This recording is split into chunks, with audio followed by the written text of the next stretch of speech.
Hello and আসসালামু আলাইকুম। আজকে চলে এসেছি তোমাদের জন্য খুবই সুন্দর একটা ঈদ স্পেশাল রেসিপি নিয়ে।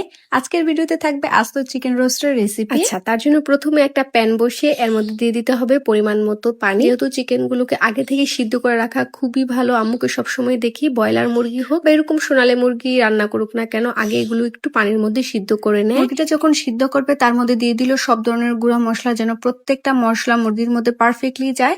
মশলার মধ্যে ইউজ করেছিল ধনিয়ার গুঁড়া, জিরার গুঁড়া, পরিমাণ মতো লবণ, হলুদ, মরিচ, রাঁধুনি রোস্ট মশলা, দিয়ে দিল আদা রসুনের পেস্ট। ও হ্যাঁ, লাস্টের দিকে কিন্তু একটু পেঁয়াজ বাটাও দিয়েছিল। তারপর আর কি সবকিছু খুব ভালো করে মিক্স করে আগে থেকে কেটে রাখা মুরগিগুলোকে দিয়ে দিতে হবে। মুরগিগুলোকে দেওয়ার পর আর কিছুই করতে হবে না, একটা ঢাকনা দিয়ে এগুলোকে খুব ভালো করে সিদ্ধ করে নিতে হবে। ওইদিকে মুরগিটা সিদ্ধ হতে হতে আম্মু এই পাশে একটা মশলা তৈরি করে নেবে। তার জন্য একটা বোলের মধ্যে প্রথমে দিয়ে দিল টমেটো পেস্ট, এখানে 3টা টমেটো পেস্ট ইউজ করেছিল। তারপরে দিয়ে দিল আদা রসুনের পেস্ট, সব ধরনের গুঁড়া মশলা, যেমন ধরো হলুদ, মরিচ, ধনিয়ার গুঁড়া, জিরার গুঁড়া, গরম মশলা, একটা রাঁধুনি মশলা, আরো দিয়ে দিত বাদাম আর কিশমিশ, আরো দিয়ে দিতে হবে টক দই। আর টক দই পরিমাণটা মোটামুটি একটু ভালোই ইউজ করেছিল।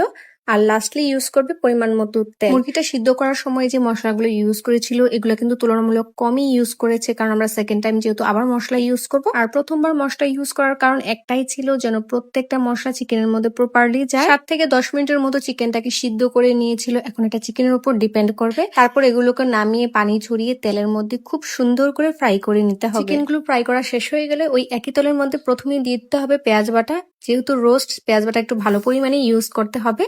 এক এক করে দিয়ে দিল সব রকম আস্ত মশলা, দারুচিনি, এলাচ, তেজপাতা দিয়ে সবকিছু খুব ভালো করে ভেজে নিয়ে যখনই পেঁয়াজের কাঁচা গন্ধটা চলে যাবে বা পেঁয়াজের রংটা চেঞ্জ হয়ে আসবে, তখনই আগে থেকে বানিয়ে রাখা মশলার পেস্টটাকে দিয়ে দিব। এটা একটু হাতের সময় নিয়ে খুব ভালো করে কষিয়ে নিতে হবে। তোমরা হয়তো বা খেয়াল করেছো মাঝখান দিয়ে কিন্তু আম্মু প্যানটা চেঞ্জ করে নিয়েছিল, যেহেতু কড়াইটা তুলনামূলক অনেক ছোট ছিল।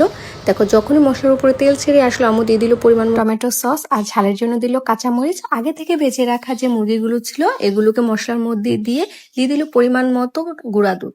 এখানে গুঁড়া দুধ 2 চামচ ইউজ করেছিল। লাস্টের দিকে আবার একটু টেস্টি সল্ট ইউজ করেছিল। এটা একদমই অপশনাল, তোমরা যদি দিতে না চাও সেক্ষেত্রে না দিলেও হবে, বাট দিলে খুবই সুন্দর একটা টেস্ট আসে। আর দেখো, আমরা ঝোলের জন্য ইউজ করব ওই যে চিকেনটা সিদ্ধ করেছিলাম যে পানিতে, ওইটাই পরিমাণ মতো দিয়ে দিব। আর শোনো, চিকেন রোস্ট যেহেতু একদমই ঝোল আকারে থাকে না, কিছুটা গ্রেভি টাইপের থাকে, তাই পরিমাণ মতো বুঝেই কিন্তু পানিটা ইউজ করবে। আর যখনই চিকেনটা প্রপারলি সিদ্ধ হয়ে আসবে, ঢাকনা উঠিয়ে দিয়ে দাও কিছুটা পরিমাণ পেঁয়াজ বেরেস্তা।